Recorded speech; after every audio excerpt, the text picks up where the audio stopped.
বলো তো এগুলো কি হচ্ছে? এগুলো হচ্ছে দই বড়া।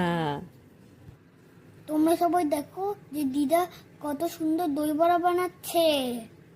বেশ সুন্দর গোল গোল একটু চ্যাপ্টা করে করে মা বড়াটা তেলে ছাড়ে।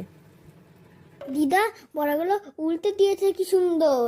পাশে একটা বাটিতে মা একটু উষ্ণ গরম জল করে রেখেছে, তাতে একটু দই আর একটু ভাজা মশলা দেওয়া। এবারে দই বড়াগুলোকে একটা কাঁটা চামচের সাহায্যে তুলে ওই জলটার মধ্যে ঢুকিয়ে দিচ্ছে। তাহলে বড়াগুলো খুব সুন্দর নরম হয়। দিদা বড়াগুলো বাটিতে তুলে রেখেছে। দেখো মিমি এই দই বড়াগুলোকে সার্ভ করার ব্যবস্থা করছে। একটা গ্লাসে বেশ কিছুটা দই, তার মধ্যে একটু ভাজা মশলা দিয়ে বেশ কিছুক্ষণ ফেটিয়ে তারপরে প্লেটের মধ্যে দই বড়াগুলো আমার বোন সাজিয়ে দিল। এবার উপর দিয়ে সেই ফ্যাটানো দইটা ছড়িয়ে দিল। আর তারপরে মা একটা সুন্দর তেঁতুলের চাটনি করে।